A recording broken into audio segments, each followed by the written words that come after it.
To the current administration, the current U.S. administration under President Joe Biden, about what's happening, about the crisis in Ethiopia and what's happening to the Amhara people. Bear with me as I relate the general context, what's happening now, and the dangers that are looming in the following message. In 1974, the last monarch of Ethiopia, Haile Selassie I, was deposed in a violent coup, and Ethiopia's 3,000-year-old monarchy, toppled by a communist military mob, came to an abrupt end. Important officials and members of the royal family were executed, imprisoned, and exiled. For 17 years, following the coup, Ethiopia was ruled by a violent communist regime, the Derg, that attempted to change the long-standing values and structure of the country, resulting in the massacre of many.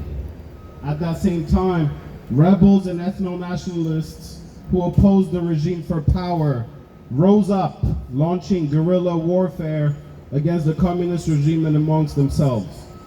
The most significant of these rebels, the TPLF, Tigray People's Liberation Front, declared in its manifesto that the Amhara, whom it viewed as its political enemies, were to be eradicated in order to create an ethno-state that it called Greater Tigray at the peril of Ethiopia.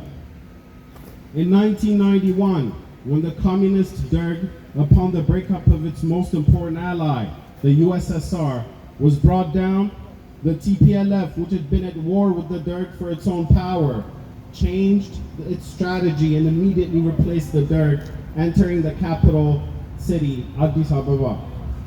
The TPLF, finding itself as the new government of Ethiopia, galvanized other anti-Ethiopian rebel groups that described themselves as liberation fronts, and throwing out Ethiopia's constitution, established an ethnic constitution that divided Ethiopia into 9 major, practically autonomous, ethnic unitarist states.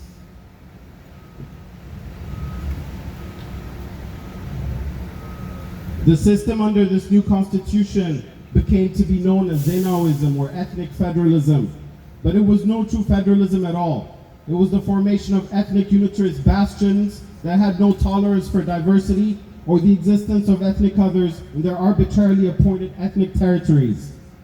The Amhara people, who were viewed as the central entity for the perseverance of Ethiopia's former unity, were accused of being historically dominant and chased out of several of the newly created ethnic states. At the advent of the TPLF and its ethnic constitution, millions of Amharas began to experience genocidal attacks. Massacres took place sporadically, and countless Amharas were displaced in the millions from various regions. In the midst of this phenomenal eruption of crimes against humanity, the TPLF was attaining its long-dreamed goal. Ethiopia was breaking up from its core, and the genocidal attacks were not gaining any significant attention, either by most Ethiopians who were victims of TPLF's chokehold and propaganda rhetoric, or by the international community that was not made aware of what had been taking hold. After nearly 3 decades of Ethiopia's slow disintegration, prolonged poverty and ethnic politics, as well as the Amhara people's unceasing suffering, silent genocide, mass internal displacement, and their complete ostracization from any level of significant power, among many other great crimes against humanity, the growing outrage birthed the people's resistance, and TPLF would be replaced by Abiy Ahmed, who himself had come from within it, but promising to change the course of history and swearing by the name of Ethiopia and its restoration. But unfortunately, after Abiy Ahmed's advent, the suffering of the Amhara worsened immediately. Atrocious massacres and genocidal attacks targeting the Amhara people intensified even more, and Amharas began to be killed and chased out of several regions, especially in Oromia, Walqait, annexed into West Tigray, and Benshangul, where innocent Amharas, women, children, and poor farmers were slaughtered in mass in broad daylight with machetes in the cruelest of manners. It was as though there was no government and nobody to protect them. Piled up bodies would be buried in mass graves using bulldozers, with photographs of the dreadful events eerily reminiscent of Nazi Germany's Jewish Holocaust surfacing on social media.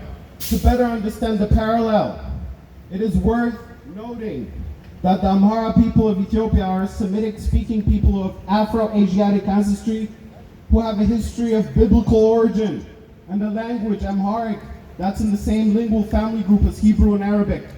And some anti-Amhara ethnic political factions characterize the Amhara as outsiders, despite that Amharas have lived in and built Ethiopia for thousands of years. Entire Amhara towns like Ataye, near the capital city, would be invaded by heavily armed ethnic terrorists committing massacres and burning the towns in attempts to ethnically cleanse the areas. In the region named Benshangul, where Amharas had formerly lived for centuries, Amhara civilians are hunted like wild animals with bows and arrows by ethnic terrorist groups of the region. In Oromia, their bodies are cut into pieces with machetes. In all this, the Abiy Ahmed regime's action, or rather inaction, was a far cry from protecting innocent Amhara civilians or bringing the attacking ethnic terrorist factions and their foot soldiers to justice. On the contrary, military troops and police who were meant to protect the people were removed from areas where the massacres would take place.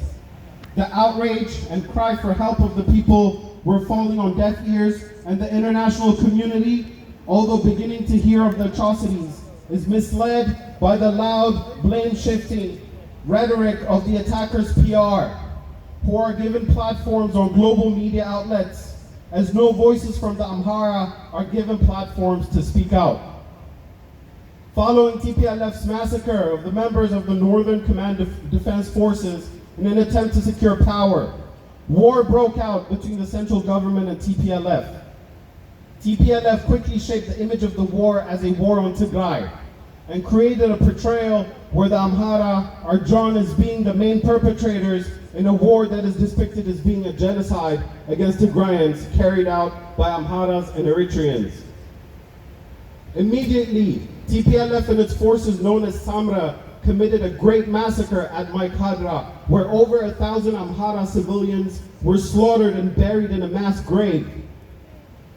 Similar massacres targeting Amharas near the disputed Amhara and Tigrayan borders would take place, such as the Chena massacre of Amharas. But international allies of the TPLF, as well as CNN, which has practically become a factory of deceit, and other similar media, journals, and politicians would demonize the Amhara for the suffering of Tigrayans, completely disregarding the plight and suffering of the Amhara undergoing genocide and famine. International aid that goes to Tigrayans would be, as feared, diverted to support the TPLF, and TPLF's resuscitated forces would eventually invade the Amhara region, causing millions of Amhara civilians to have no access to food and basic necessities. Now, millions in the Amhara region, in northern Wallo, in areas such as Wad Khimra and Lasta, and northern Gonda, are suffering from famine as a direct result of these war crimes.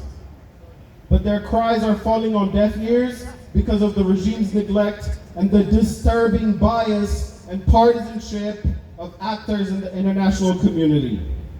Hence, we call upon all people who care for humanity and justice to stand for the suffering Amhara people, and we demand President Joe Biden's administration to oppose the massacre of Amharas, and we demand President Joe Biden's administration to expose the crimes that are committed on the Amhara people.